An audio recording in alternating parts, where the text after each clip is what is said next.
Ladies and gentlemen, good day and welcome to the Q1 FY23 earnings conference call of Aegis Logistics Limited. As a reminder, all participant lines will be in the listen-only mode and there will be an opportunity for you to ask questions after the presentation concludes. Should you need assistance during the conference call, please signal an operator by pressing star then 0 on your touchtone phone. Please note that this conference is being recorded. I now hand the conference over to Ms. Rasika Sawant from Orient Capital, Investor Relations Partner. Thank you and over to you, Rasika. And welcome to the Q1 FY23 earnings conference call of Aegis Logistics Limited. Sorry to interrupt, Rasika. The audio is slightly low. Hello? Yeah, go ahead. Is it better? Now. Yes. Today on this call, we have Mr. Raj Chandaria, Chairman and Managing Director, along with senior management team. This conference call may contain forward-looking statements about the company which are based on beliefs, opinions and expectations as of today. Actual results statements are not the guarantees of future performance and involve risk and uncertainties that are difficult to predict. A detailed safe harbor statement is given on page number 2 of company's investor presentation, which has been uploaded on stock exchange and company's website. With this, I hand over the call to Mr. Raj Chandaria for his opening remarks. Over to you, sir. Okay, thank you very much. Good afternoon. I'm joined by our Chief Financial Officer, Mr. Murad Moledina, and we will jointly be presenting the FY22-23 Q1 results, as well as the outlook for the rest of the year, 22-23, and various business updates. So let me start by reminding everyone of our vision for the company.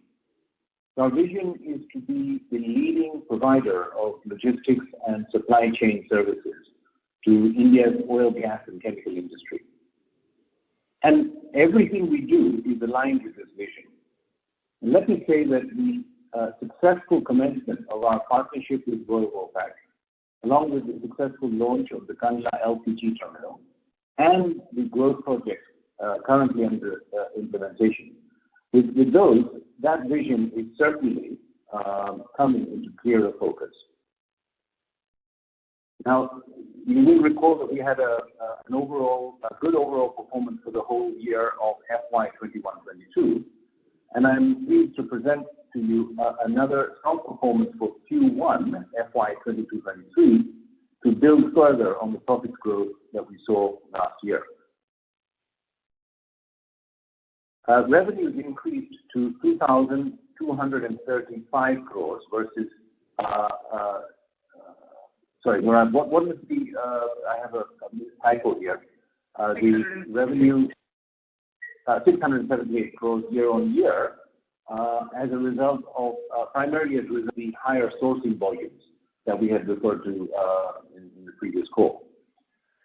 Normalized EBITDA for the group increased to rupees 164 crores in Q1 versus 114 crores in the previous year, a rise of 43% over the previous year, which is, I believe, a lifetime high. Profit before tax rose to 131 crores compared to 90 crores year on year, and that's a rise of 46%, which is, for profit before tax. Profit after tax for the group was 107 crores versus 72 crores year on year, and that is a rise of 49%. And we believe that this marks a strong platform for robust profit growth during this fiscal year. On the basis of the excellent results that we've seen in Q1 and confidence in our future performance, I'm also pleased to report that the Board of Directors has declared an interim dividend of rupees 1.50, 1.50 per share.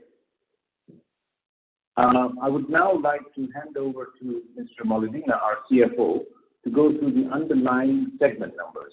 So Murad, can I hand it over to you, please? Thank you.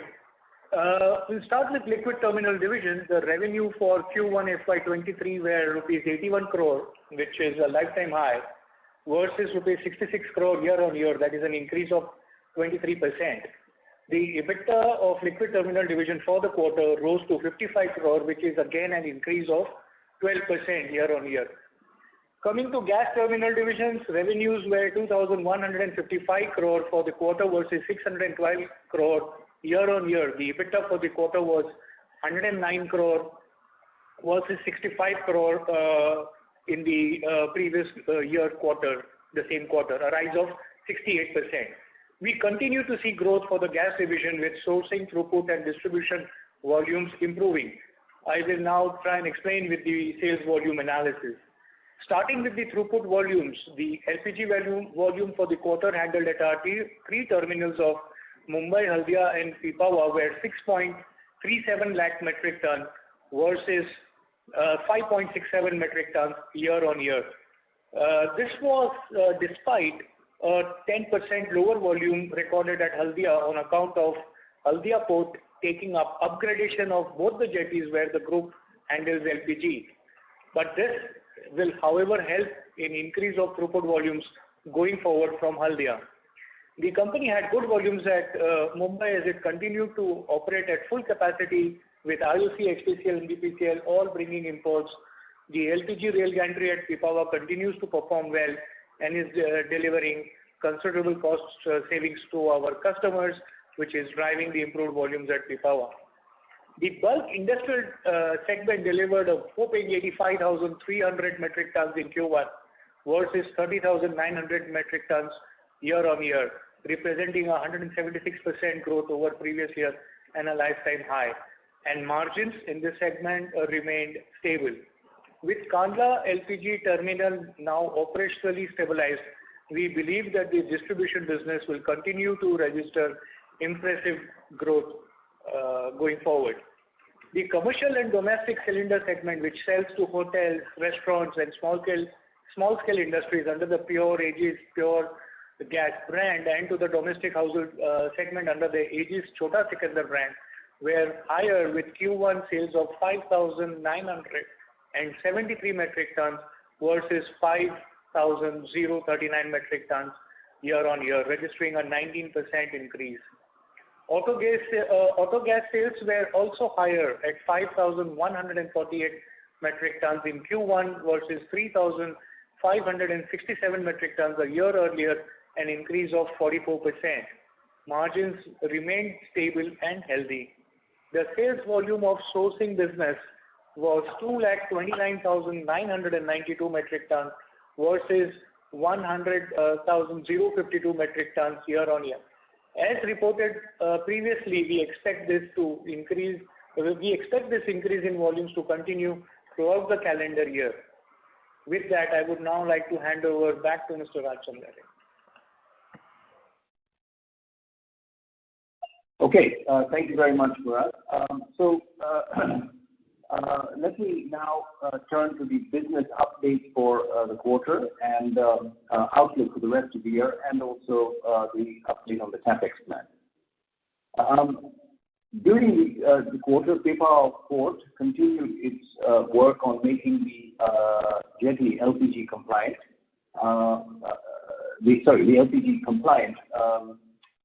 Making the LPG jetty compliant for handling VLGC, with the completion expected now sometime during Q3, which, when completed, will further improve the competitiveness of Pipavav as an LPG logistics hub. Work also continues at Kandla Oil Jetty number 3, which will also be VLGC compliant when the work is completed, and that is expected sometime during this, by the end of this financial year. We understand that work continues well on the by IHBL, that's the Indian Oil, Hindustan Petroleum, Bharat Petroleum Consortium, which is building the KGPL LPG pipeline. To which, if I can remind everyone, both Kandla Port, our terminal at Kandla, and Pipavav Port will be connected. Phase 1 is expected to be completed this year as well. So, in terms of the outlook for FY23, the rest of FY23, both gas and liquid segments continue to perform well, and it is our expectation that this year's profit will continue to grow robustly. We expect our liquid business, which is with its leading position in the key ports of India, to perform well for the rest of the year, especially in light of the good economic growth in the country. The same applies to the LPG sector. And as I have said in previous calls, we are confident that the distribution business is going to flourish and add to our base throughput business. As far as the projects update is concerned, I'm pleased to confirm that the project work has now commenced full swing on all the expansion projects announced last year, and we will keep giving updates in the ensuing quarters as and when the work progresses and we are nearing commissioning of any of these projects. Finally, as far as the Aegis Vopak joint venture is concerned, as I informed you previously, the joint venture has achieved a successful closure and is performing in line with expectations. And along with our partners, we are constantly evaluating business opportunities and proposals, and are confident that the combination of our strengths will lead to some interesting projects in the future. So I think that concludes my formal presentation, and we can now move on to take questions. Thank you. Thank you so much. We will now begin the question and answer session.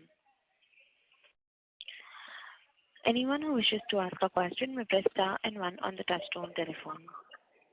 If you wish to remove yourself from the question queue, you may press star and two. Participants are requested to use handsets while asking a question. Ladies and gentlemen, we'll wait for a moment while the question queue assembles.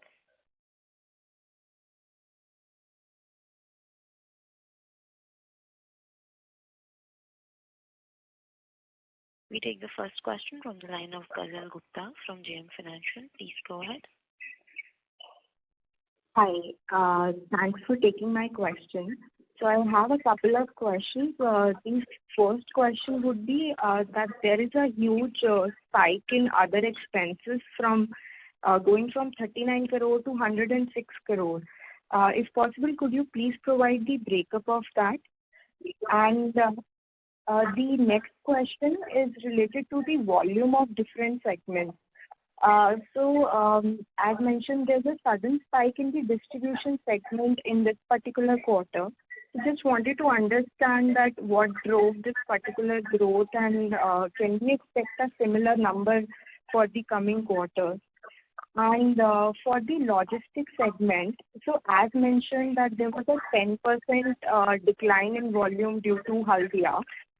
But on a quarter-on-quarter basis, the volume decline is approximately 20%. So could you please explain that the remaining 10%, why was there a decline? That's all from my end. Thank you. Murad, you want to just take up the income and expenditure? Yeah, please. Regarding your first question, the other expenditure includes JV-related expenses, which is mentioned in the notes to the quarterly results, amounting to 62.08 crores. So that is what is the reason for the other expenditure increase. As far as your next question on, sorry, it slipped my mind. What was it?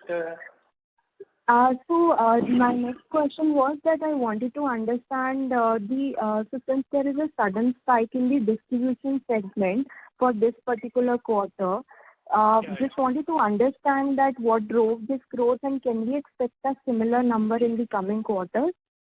Yes, we can expect on similar lines.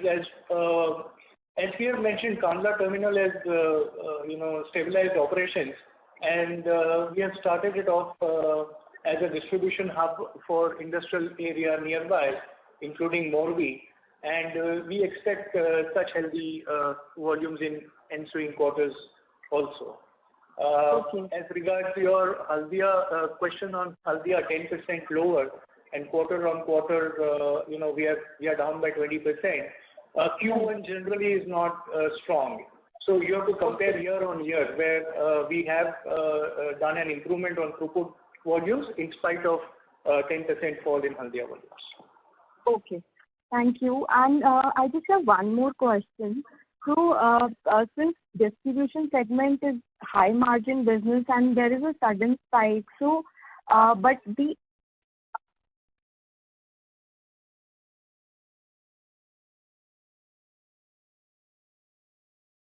I think we have lost you. Yeah, we've lost the connection. We move on to the next participant, Chirag Vakaria from Vajrani Group. Please go ahead. Yes, I have a couple of questions. So first want to understand the liquid terminal revenue has gone up, but corresponding hasn't increased. Yes. That is because we have just done, additions of CRL terminal and Friends terminals in the liquid segment, where EBITDA improvements and product mix, etc., will take a few quarters, and then you will see the improvement in the EBITDA of liquid also. Okay. Sir, secondly, what is the volume in bulk gas category, sir? I missed that number. In bulk, we have clocked 85. Sorry, just give me a moment. We have done 85,300 metric tons versus 30,900 tons in the June quarter last year. At the cost of being repetitive, this is sustainable, sir? Yes, we have just explained that. So that this is on account of the supply to Morbi, right? To industrial areas in and around Kandla. Okay, and sir, reason for high other income? The valuation of options which we have under the JV.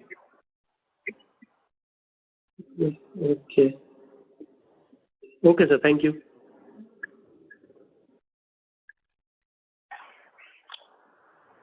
Thank you so much. Anyone who wishes to ask a question will press star and 1 at this time. We take the next question from the line of Rajesh Agarwal from Manure. Please go ahead. Sir, the increase in volumes of bulk is because of shortage of natural gas or LNG. So it is sustainable for industrial going forward because a lot of tile companies are now using propane. Murad, you want me to answer that? Yes. Yes. I think obviously from the last three participants, they've all been surprised at the spike in distribution volumes, and I think this is correct. We believe that the LNG or natural gas, whether it is in liquefied form or compressed form or any other form, pipe form, there is going to be quite a supply crunch and price problem with high price problem with natural gas, whichever form it takes. Now, obviously, propane prices have also spiked up. All energy prices have spiked up. But we believe that the closest fuel to natural gas is propane or LPG. And so we are quite hopeful that this trend is going to continue. In fact, not only are we hopeful, we are confident that the trend is going to continue for some time to come. So for us, there is no capacity constraint. Whatever is the volume we can supply. Yes, that's correct. And sorry, can you give the corresponding figures on the fourth quarter of bulk volumes and auto LPG volumes? Murad? We don't have it here, but we can give you offline, yeah. Offline. Thank you, sir.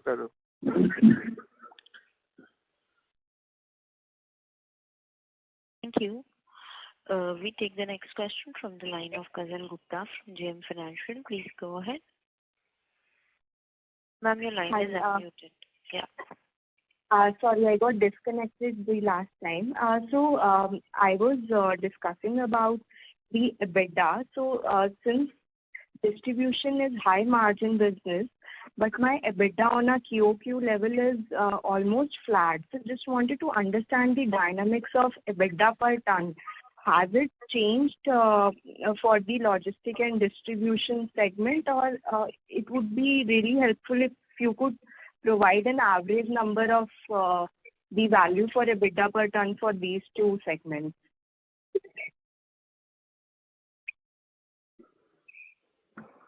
Madam, you have to compare like for like, which is June quarter with June quarter last year, where there is an increase in EBITDA of 68%.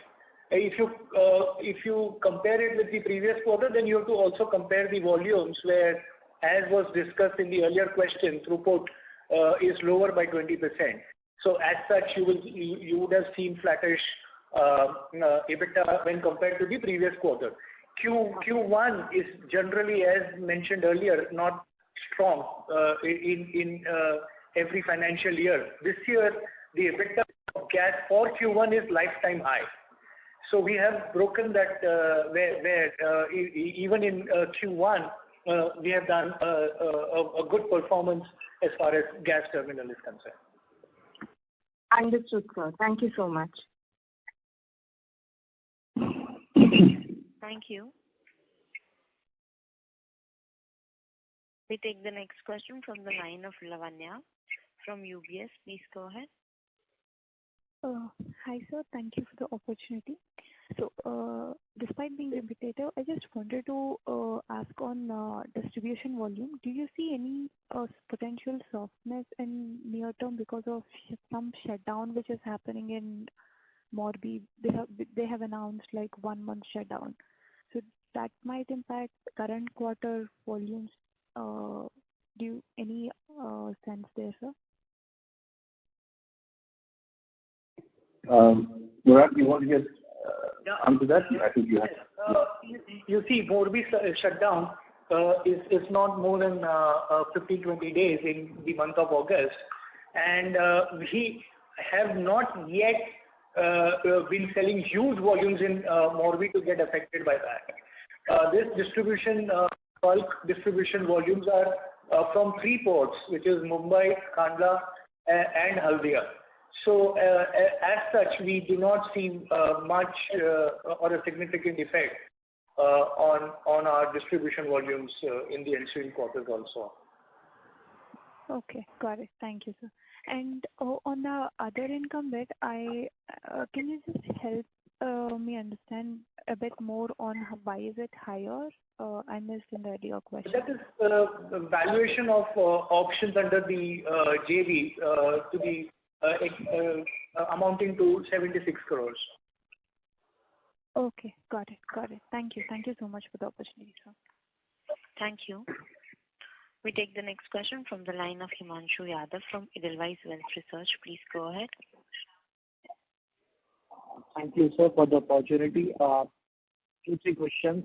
Murad, you said that if on a YOY basis we are taking 10% kind of softness in Haldia, and despite that, sir, it seems like there is also some softness at Mumbai and the other port. Otherwise, our quarterly volume should have been even better. I mean, could you just talk about that? I mean, just Haldia's 10% softness does not explain the softer volumes. We have increased throughput volumes from 567,000 metric tons to 637,000 metric tons, despite 10% fall in Haldia volumes. So that explains that there is an increase in the other 2 ports, which is namely Mumbai and Pipavav. So I mean that's all I have to say on this. Right, but so last year base quarter, I mean, Haldia volumes were, I guess, itself very weak because we lost some share to BPCL. Yeah, that continues. BPCL is still not there. So it is comparable volumes. If BPCL would have been there in last year Q1, then that would have been adjustment would have been required, but it's a comparable volume. And we have seen increase in Mumbai and Pipavav, and Haldia, there is softness of 10%, which we see in the next quarter being corrected as the jetties have now become operational and upgraded. Yeah? Okay. So can you also a better turnaround for ships going forward. Sure. Makes sense, sir. Could you also talk about what is the current cash and debt position of the company? So currently in June we are carrying cash of, balance sheet of course you will see in September, but we are carrying around 1,500 crore of cash in the balance sheet. Debt stands at around, on a consolidated level, stands around 900 crore. Right. So, sir, when we were saying that from Bhopal we would be getting around 2,600 crores of cash, so how much of that has come in to Aegis? We had said that 75%, which is 2,000 crore, we will receive, and very pleased to say that we have received 2,050 crores from the deal, and the tax is 300 crore, and then we have done investment. So that is why 1,500 crore stands in our balance sheet. Understood. Makes sense, sir. That is it for now. I will join back the queue. Yeah. Thank you. We take the next question from the line of Dipesh Kashyap from Aegis Securities. Please go ahead. Hey, hi, sir. Thanks for taking my questions. Sir, I just have one that why there was no contribution of Kandla Port in the throughput volumes as it got commissioned in the month of May, right? And what will be the guidance for the full year from Kandla Port itself?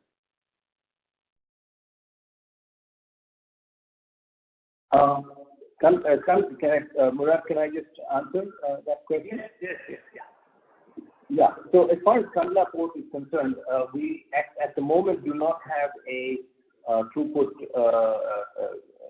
agreement with any of the major oil companies.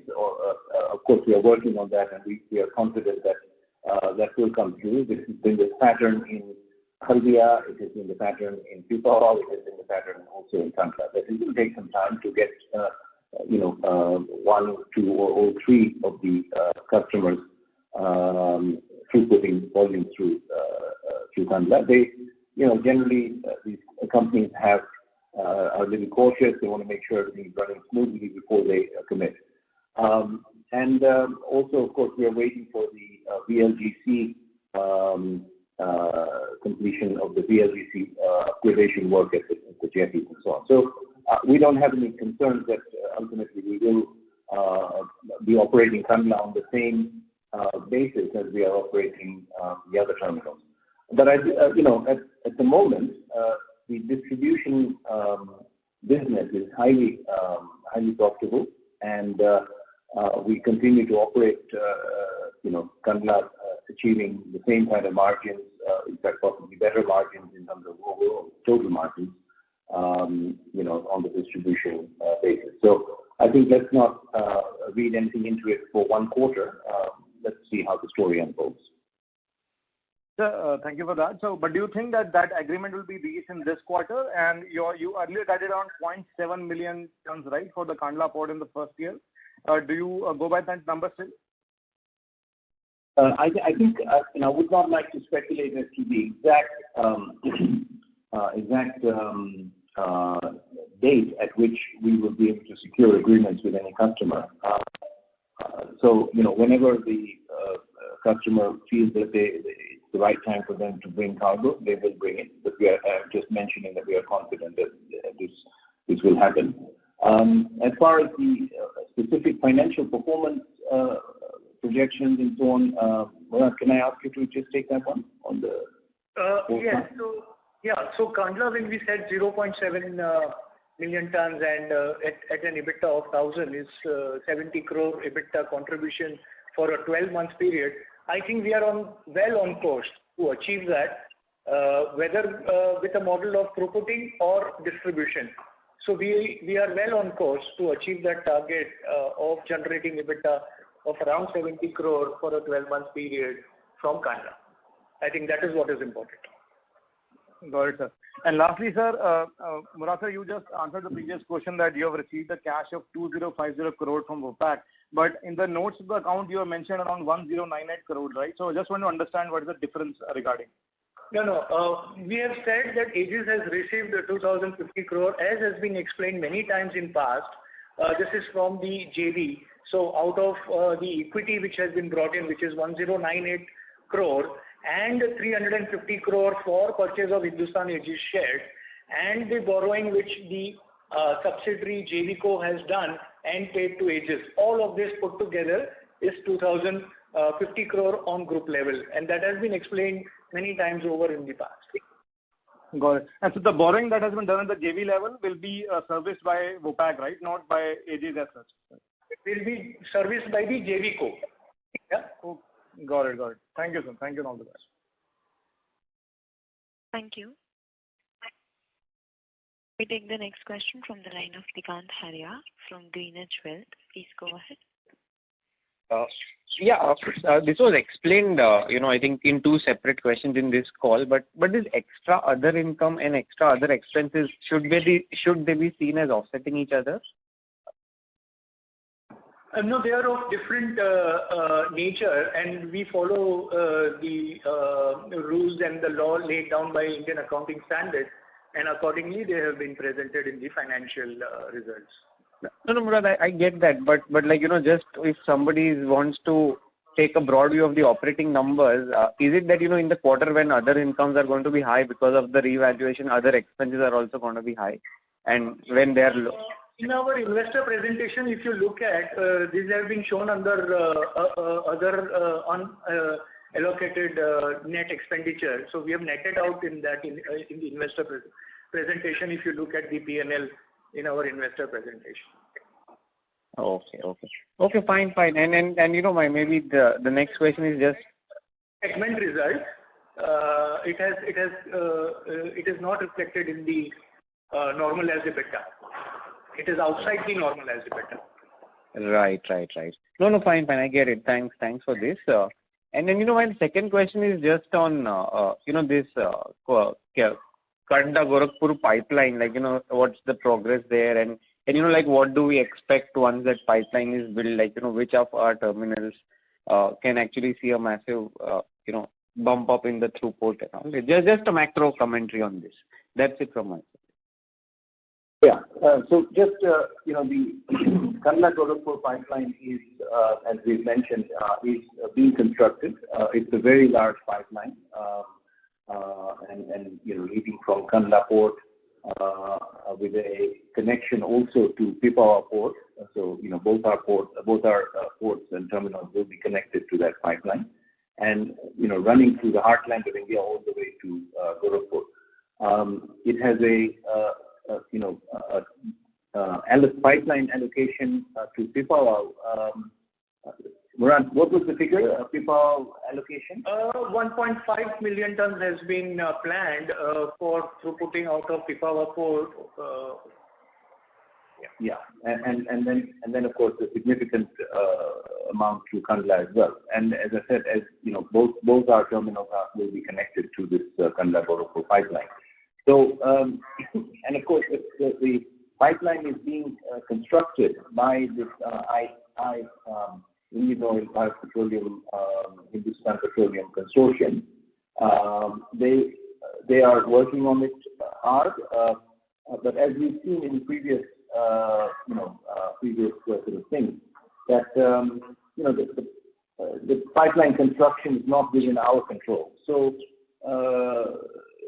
we are. I don't think we can give a precise date as to when we start seeing throughput through there, but we can certainly state with confidence that both at Pipavav and Kandla, we will be throughputting LPG on behalf of these public sector companies. Yeah, and also to add here that IHB has taken the possession of land at in Pipavav in our premises to build the pumping station, which would then connect to the KGPL pipeline. The work has started at Pipavav. Right. No, thank you so much for this detailed explanation. One last question, if I may ask. This 85,000 metric tons of gas that we did in the retail volumes, in that, is there any one-off kind of a thing? Because, this quarter was very good for weddings, restaurants, typically the commercial LPG cylinder users, or it was the Morbi effect where we have started supplying propane and... No one-off, and it is Kandla terminal which has also contributed. And we have said it earlier, Mr. Raj has also explained, we expect this to be quite a healthy growth in bulk distribution in the ensuing quarters. No, okay, great, go, very good to see this bumper. Thank you so much. Thank you so much. A reminder to the participants, anyone who wishes to ask a question may press star and one at this time.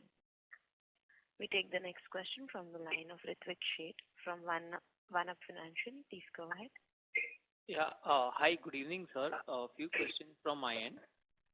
Firstly, on the Wopac JV, I would like to get details on the gross debt ex Wopac JV, that is Aegis, excluding the Wopac JV, and the cash position, and then Wopac debt and cash position if possible. This is consolidated accounts. We do not do accounting in this manner. So, but if you ask me what was the debt before the Wopac JV came in, then it was around 450 crores. Okay. Which has gone to now 900 crores. Correct. Yeah. Okay. Sure. And this 1,500 crores of cash would be sitting exclusively on the standalone balance sheet? Yes. Okay. Which is other than the JV co. So it will be in the standalone or it's 100% subsidiary.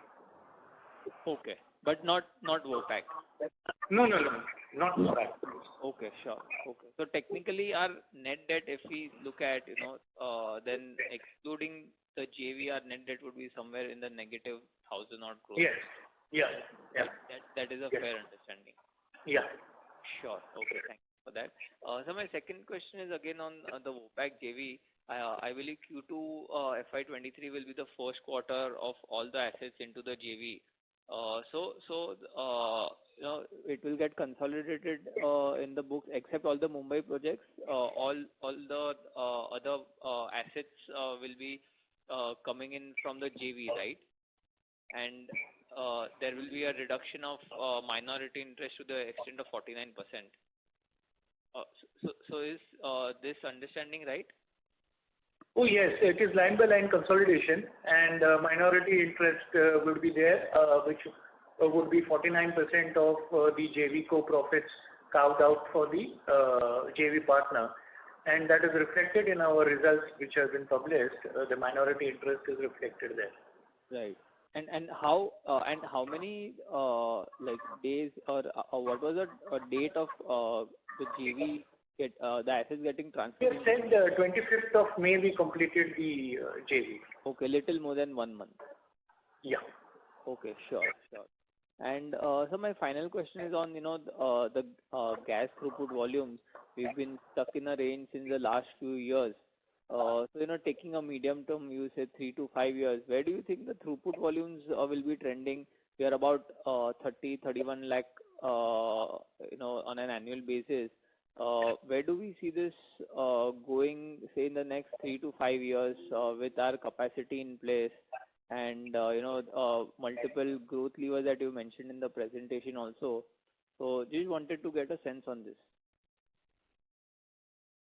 Yeah, I think the throughput volumes, we continue to be bullish on the overall throughput of overall LPG demand and throughput in the country.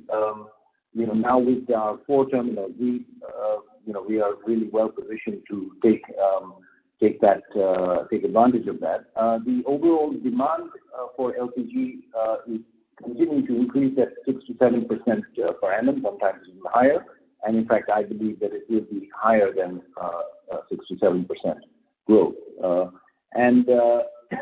the extent, as far as I can see, that no further LPG terminals are planned by anybody else.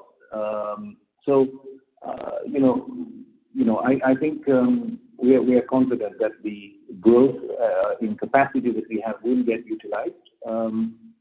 We've just seen one example of a new capacity coming on stream in Kandla, and the advantages and opportunities that has given us in terms of the distribution. So whether it comes from throughput or distribution, we are really confident that the LPG demand and our position to supply that demand is we're well positioned to capitalize on that. Okay.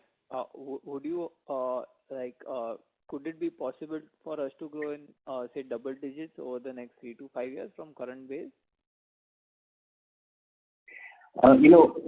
We don't give specific numbers, but I stand by the comments that we have made always in the past that we can grow our business and our earnings at between 25 to 40% per annum on a consistent basis based on what we have, the assets we have in place. And obviously LPG throughput and distribution profits are going to be a significant portion of that. Okay, sir. Thank you and all the best. Thank you. We take the next question from the line of Jay Shah from Capital PMS. Please go ahead. Hello. Congratulations, management. It is a great set of numbers. So my question is more on the broader front. Do you feel that there is a chance that the way if globally crude prices are falling and the gap between our products and alternate fuels as the petrol and diesel and other crude derivatives, do you think that there can be a shift again to the primary fuels vis-a-vis using LPG or other gases? Do you think there's a possibility? Murat, I'm going to take that question. I think, look, as far as crude oil, prices up and down, I think the crude oil is not a direct substitute for LPG and never will be. It's too dirty. Crude oil does have an impact on the pricing benchmarks for LPG because it's a widely traded commodity and it's easy to benchmark. And so crude oil, the price of crude oil can be correlated with the price, the announced Saudi CP price for LPG. So I think it's definitely correlated with the pricing. But in terms of the actual substitutability, the closest substitute for LPG is natural gas, which many of you have asked in the past that, is natural gas a threat to LPG, and is natural gas? And as I mentioned earlier, the two fuels, natural gas and LPG, propane, butane, will continue to coexist for many years. So I'm not relating it to crude oil. I think what the future of natural gas and the way it plays out is more relevant, I believe, than crude oil, to LPG. So, I believe that with clean fuel and the environmental pressures that everybody's under, including India, with the commitments of carbon emission, reducing carbon emissions step by step and so on. The only way for India to move forward is to continue its transition to a combination of less polluting fossil fuels in the short to medium term, like LPG, like natural gas, and of course, as the development of renewables and other clean zero emission fuels happens. It's not going to happen overnight, but it will happen to move towards that. So I'm not particularly concerned about crude oil and its price fluctuations up and then, other than obviously it does affect the price of LPG. I think the biggest thing that we have to look for is natural gas and what its trajectory, its availability to India, given what's happening in Europe, switching away from Russian gas. A lot of gas, natural gas, is moving towards Middle Eastern gas is moving towards Europe as well, and also to Japan and Korea and China, of course, as they continue on their journey towards cleaner fuels. So it's a very interesting scenario that's unfolding, but we believe that we are very well positioned to take advantage of the move towards cleaner and cleaner fossil fuels with our strong position in LPG and the 4 terminals that we now have. Got it. Thank you. Thank you so much, sir, and all the best for the future quarters. Thank you. We take the next question from the line of Himanshu Yadav from Edelweiss Wealth Research. Please go ahead. Thank you, sir, for taking the questions again. One is, since 2 new liquid terminals will be there in our numbers now on, could you, spend some time talking about those in terms of how comparable they are or aren't with, any of our existing terminals? I mean, I just want to have some color of how to think about the profitability of, Friends Group and the potential over there, and also the terminal which we have got from Bopak into the JV. Yeah, let me just answer, and then you can also add in case on this, because you are familiar with the acquisition of Friends Group and so on. But our assessment is that the addition of these 2 facilities, the CRL terminal and the Friends Group terminals, is really has put us in a very commanding position in Kandla Port. In terms of the marketplace, we still have some work to do to rationalize and improve the efficiency. As some of you have followed Aegis for many years, we pride ourselves on our margins in the liquid business, in the north of 60%, right now, neither of the 2 recently acquired terminals are in that operating that sort of profitability range. Of course, our objective will be to bring them up to that level. Having just literally, a couple of months ago, got possession of them and now starting to improve, we believe that ultimately those 2 new terminals with the extra capacity of Murad, how much is the extra capacity? I think almost 700,000 kiloliters? Yes. Between the 2 terminals? Yeah, almost 700,000 kiloliters extra coming onto our under the Aegis company. And as we start working on improving the profitability, we believe that these will become significant contributors to the overall liquids profitability. And of course, the other terminals, liquid terminals in the expansion, which I think we should also not forget, in Bangalore, in Haldia, and soon to start, in Kochi and so on, will also bulk up the liquids business. And I believe that, liquids has in the past been sort of not given its due recognition because it is a slower growth business. It's not as, if I can use the word, not as sexy as LPG. But it is a very, very consistent and profitable business, and we are really proud to have that business with us. So I'm glad. Thank you for asking that question. But we really look forward to some good results from liquids. Murad, over to you in case you want to add anything, any comment on the. Yeah, and also to add that with the acquisition of these 2 terminals, there will be a lot of synergy of cost and a lot of duplication of expenses will be avoided. We will also rationalize the storage because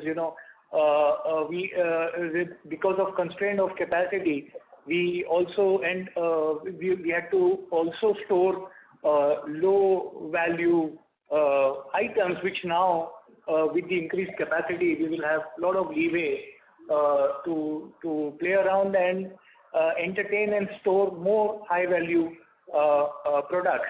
This will be a process and will take a little time, but you will see a huge advantage and EBITDA in the coming times. Very, very good step that has happened in the liquid terminal division. Yeah, sure, sir. But if you could just help me, some guidance or some number, because these are the terminals which have been introduced for the first time into the numbers. So any ballpark or any guidance would be helpful. So we do not give terminal-wise either in liquid or in gas specific numbers. But you will see overall improvement in the liquid terminal division in revenue as well as EBITDA. Okay. And sir, next is a follow-up to the comment which you said that you expect LPG consumption to grow 6% or plus. What is driving, your assumptions behind this? Last 3 years it has been below 6%, and with piped natural gas coming into many metros, our case for higher LPG consumption is actually derived from increasing usage in tier 2, 3 cities and in the rural areas. So, if you're saying that you expect this 6% kind of a growth, do you have like a short term in mind, or do you expect that this 6% kind of growth will be there for say 5 years plus? And under what assumptions are you expecting this growth?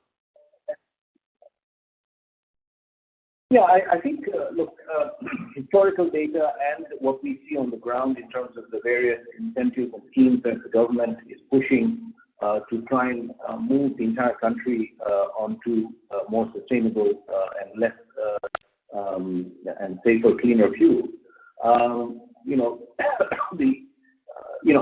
First of all, let me just tell you that nothing moves in exactly a straight line. So I think we've seen quite a lot of disruption in all businesses, including LPG over the last couple of years because of what happened with COVID and so on. But I think that's behind us now. We're back on track. There are things that happen. For example, if the price of LPG, which is now essentially, for the Indian public is a market-driven price. The subsidy is very little. If the price does go up too much, people will try to economize and so on. So, nothing, as I said, moves in a straight line. But if you take the overall mix between industrial use, domestic use, and the issues that are arising from natural gas, the cost of natural gas, and so on, we believe that we stand by that number, that the growth of LPG will continue at the rate of around 6-7%. As I said, 1 year it may be 5%, but it may go up in another year. So, we stand by that number of 6-7% in the longer term. Thank you. Yeah, thank you, and all the best. Thank you.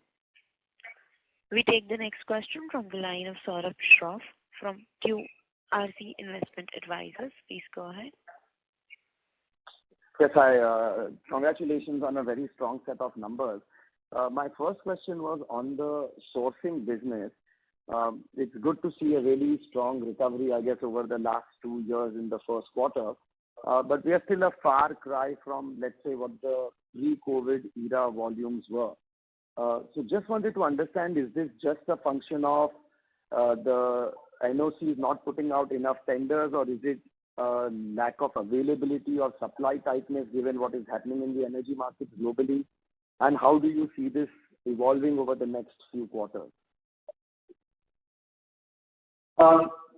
So I think, obviously the disruptions that happened at the time of COVID with the NOCs, which national companies, which are, of course, the primary suppliers to the domestic market. In some cases, they had over-ordered, and then they suddenly had too much inventory, so they under-ordered, and so on. So I wouldn't. I totally agree with you that sourcing volumes really went down significantly. I think we are back on track. We won 18 cargoes and new last year, which are currently being delivered, which accounts for the kind of excellent sort of top line numbers for sourcing. The new tenders are coming out very shortly, and they'll be ready in a month or two, and we'll be bidding for that like we normally do, along with our partners, the Tokyo Corporation. So we are confident that we are back on track. Of course, the reason why we are even more confident than previously is because the whole energy scenario with customers, everybody in the world scrambling for gas, whether it's the natural gas, LNG, liquefied natural gas, or propane, or butane, or LPG, combination. Everybody is scrambling. So with our strong sourcing capability with our partners, Itochu Corporation, we believe we are very well positioned to secure both the ships and the cargoes for bringing gas for the national oil companies. And of course, it's not just that; it's also getting gas and shipping that gas at the cheapest possible price. So, as I mentioned, the two ports that are right now not VLGC capable, which is basically Pipavav and Kandla, as they become VLGC capable, we'll be able to offer to the national oil companies even more cost-effective cargoes, because you can bring in VLGCs there and also offer them the ullage and the storage. I think we are very well positioned to do well in the sourcing business. I would point out that sourcing, of course, is not a huge profit contributor because it's always very welcome, but but it certainly gives us a very close working relationship with the national oil companies as well. Fair enough. And I guess yes, sir. I think that's about. My second question is more on the distribution business. So we are obviously adding to dealers and retailers, etc. And I guess the idea is that we want to eventually sort of grow this business much more. So where are you seeing this sort of growth coming from? Obviously, we are going into new geographies with our distribution, but I would imagine that there are incumbents in terms of the the big oil companies already there. So are we seeing new customers coming to us? What is our sort of value proposition? Are we cheaper? Is our service better? Are we doing something that they are not able to do that we will continue to sort of grow this business and eventually, I guess, take share? Yeah, good question. Look, the distribution business is a very competitive business because you're right, we have established incumbent companies. Not only are the national oil companies, which are of course dominant players, very present in that business, but also we have Reliance Industries, we have SHB, an important global LPG player, and so on. So we have a number of Total, of course, another multinational, and so on. A number of players. It is quite a crowded playing field. But I just would like to also mention that we do not compete on price. This is the characteristic of Aegis, that we will never. Our business does not. Our management is instructed that we do not compete on price. We compete on service, the quality, assured quality of the product, our technical capabilities to ensure that the safety and the reliability, because we have our own terminal. So I think it's the value proposition is all of the above. That basically reliability of supply. You're never going to get stocked out. You're never going to get saying, oh, I'm sorry, we have a priority to supply our domestic customers. So this month there'll be less gas available for you, and so on. We compete on those terms, not on price. So we are confident that whatever the incumbents are, we are an incumbent, of course. We've been in this business for many years, but with our tremendous network now of 4 terminals and more to come, as we've said in previous calls, the value proposition is service and all of the things that come with that. Sure, that's happening to here. And I guess one final question. I guess auto LPG in India generally hasn't done much, right, compared to what we are seeing on the natural gas side.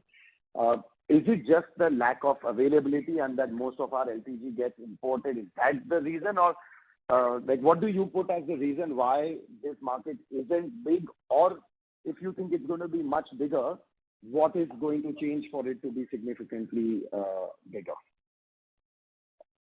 Yeah, auto LPG, you're right. The market has not been growing very rapidly because there has been a push to by the government and by the car companies to push compressed natural gas (CNG) over LPG.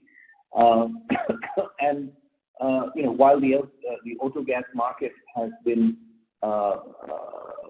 certainly present at the volume range on an all India basis of between 250 to 300,000 metric tons a year, and we are a very small portion of that. It's certainly been a very profitable niche for us, and will continue to be, a very profitable niche. I would say that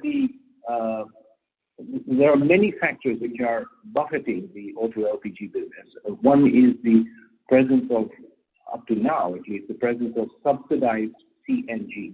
It's always a problem that when you are trying to compete with a government subsidized product, it's difficult. Then the only thing that you're counting on is that the subsidized product may not be as easily available. But we believe that this is going to change, and it is changing. That if you're a follower of what's going on in the world of natural gas cannot be subsidized for much longer. The price of natural gas landing in India is, in excess of $25 per MMBTU, and you're trying to sell subsidized, CNG to automotive at, $6 or whatever. It's just not sustainable going forward. So we believe that CNG, while everybody is pushing for it, LPG has no subsidy. It's a totally market-driven fuel. It will continue to have its position. It's very competitively priced with petrol, and of course it's a much cleaner fuel. So while I concur with you that it's not been setting the world on fire, LPG, as an auto fuel is a niche position, but we can, earns good margins. We continue to sort of push hard on expanding our network.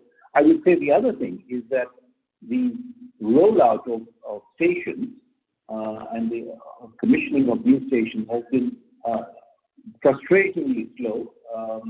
A lot of it is to do with the fact that while the ease of doing business in India on a headline basis has certainly improved, and India has improved its position by 3 places in the ease of doing business on a global basis, I think if you go down to the local level, nitty-gritty level, the ease of business certainly has not improved, because you have, so many NOCs from local officials and so on, and it's very, very difficult to get things done on a local level. So, the headlines are, it's so easy to do business in India, but it's not as easy on the local level. So I'll leave it at that. Sure. And one finally, our dealers and distributors who we are sort of empaneling and we are adding sort of gas stations, what kind of break-evens are they experiencing as they sort of, franchise out with us, etc.? Is it turning profitable business for them over time, or are they sort of counting on this being one of maybe many other things that they will retail, i.e., that maybe they'll have some sort of a store on retail or whatever? Just to sort of understand better the ecosystem and how profitably the entire chain is doing. That's the last question from me. Thank you very much. Yeah, again, a very good question. I think the model that we are pushing very hard now is a multi-fuel distribution, which is ultimately, we are not building this our network of retail fuel distribution just for 1 year or 2 years. We're building it for many, many years to come. So we've finalized on a model of multi-fuel distribution. Today it's basically a partnership we have with Nayara Energy, where we have co-branded stations that are selling petrol, diesel, and auto LPG, and they're very successful. And dealers are very happy because they have 3 revenue sources. So that's certainly a model going forward. And who knows, in the future, if the electric revolution takes place, maybe we'll put chargers, we'll put whatever. But at the moment, we are focusing on these 3 fuels. We've seen that wherever there is a multi-fuel distributor, they make good money, good returns on investments, and they're happy. The old model of just having only standalone auto LPG has taken a bit of a beating. So we're trying to push the multi-fuel station concept much more. Okay, got it. Thank you very much and wish you all the best. Thank you. Thank you. In the interest of time, this was the last question. I would now like to hand over the conference to Mr. Raj Chandaria for closing comments. Yeah. Thanks very much. Some very interesting questions, and I hope we've been able to answer them successfully. I'd just like to leave everybody that, look, we've been through a bit of a rough patch, both in the country and in our company, where we had a little bit of a slowdown in our earnings. A number of other things happened, but I'm confident that as we ended last year with a positive note, I'm confident we end this quarter with a very positive note, that we are back on track. A number of projects are coming down the pipeline, as it were, apart from just completing the Kandla LPG terminal, which was our flagship terminal. Bigger and better things are coming. So really looking forward to the next 2-3 quarters to report some good news. And with that, I think I'd like to close the conference call and thank you. Thank you. Thank you. On behalf of Aegis Logistics Limited, that concludes this conference. Thank you for joining us, and you will now disconnect your lines. Thanks. Bye-bye.